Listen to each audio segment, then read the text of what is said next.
Hey, my name is James Nicholson and welcome to my YouTube channel. Make sure that you subscribe to this channel because we're on a journey of growing our businesses together, getting more leads and more sales. So take that finger of power, spin it round and smash that subscribe button over there. Now, today I want to talk about, are your staff sabotaging your sales? Are they losing you customers? Because there's every possibility that they are. And I'm going to give you a very recent experience from this week that has been very, very frustrating. Now, I run a lot of live events in hotels and I spend a considerable sum of money, hundreds of thousands of pounds in a year on like hiring the hotel and stuff like that. And I just had an experience this week where I've been working with said hotel for probably 5 years.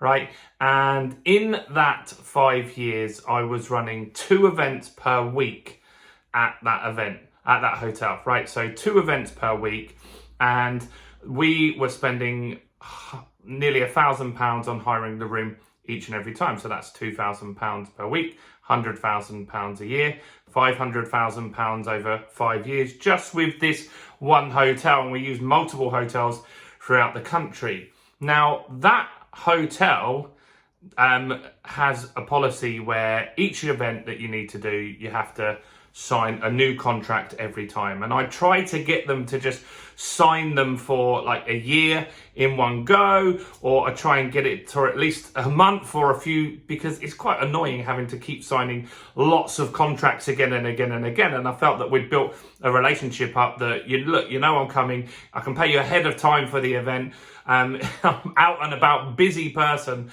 because it had to be me specifically that signed the contract. I just mistakenly didn't get one of these contracts back to them for an event. The event hadn't happened yet, but they said that was a breach of their terms and conditions. I was shocked. I was like, okay, right, why is this a big deal? And they cancelled my event. Not only did they cancel my event, they said that they would not be doing any future business with me. So can you imagine that? You've spent nearly 500 grand with a hotel. Now this is events. So that money that I've spent with them is pretty much profit, because it's just a room. They barely even have to clean the room.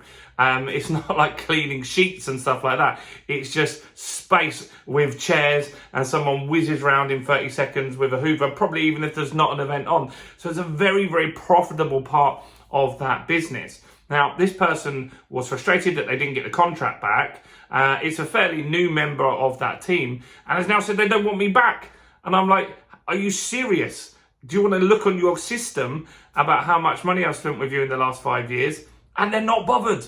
They are literally not bothered. So I'm not bothered either. So I've gone with the Holiday Inn, and I was able to use the Holiday Inn very quickly because I also book and spend a lot of money with them, and they were delighted to have my business. So they got that rebooked, got it all sorted. I haven't even needed to sign a contract with them because I sorted it in my car at the time, and they were like, don't worry about it. We know who you are. We've worked with you for years and years and years. You've spent a ton of money with us. And so we will allow you to just book it on trust. And yeah, as long as you pay us before the event for the space, then we're all good. And we did, right? We got that all sorted very, very quickly. So the point here is that, can you imagine hotel number one that's now lost maybe 100 grand in business? Can you imagine if you were the owner of that hotel and you knew that that had happened, right? Can you imagine how angry you would be? That person would be dismissed, because you need to have a degree of flexibility with your clients, right? You need to be able to work to them and tailor stuff and not just be black and white, computer says this all the time. Because if you have that relationship, it isn't like I'm getting a loan from them. I'm renting a room that I rent out every single week and have done for years, and that's all I wanted to do. And in fact, I paid before I even go to that venue as well, so they're prepaid. So it's just very, very strange to me, very bizarre that they've put that in, but that person potentially could be doing that to other clients. Now, what's interesting is, since the pandemic has finished, that venue, the event space, has not got any busier. They've got 10 rooms, and often when I go there now, I'm just the only event. But when I go to the Holiday Inn, it was actually a bit difficult for them to fit me in. So you could have the belief that events just haven't come back and people aren't using meeting rooms, but they are. Holiday Inn is full, and that's because they've got a really solid team that understands client needs, that has that flexibility.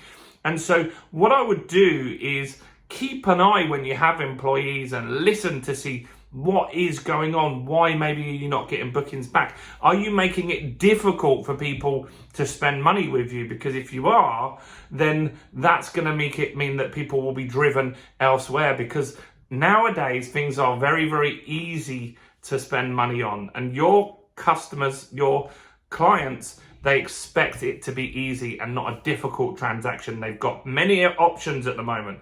And so if you can be the one that is good and easy for them, then that will be very, very useful. Let me know your thoughts on this. Do you think they're crazy? Or do you think it's my fault? Do you think, look, I didn't sign their terms and conditions in time, so I lost the booking and I'm not allowed to go back there?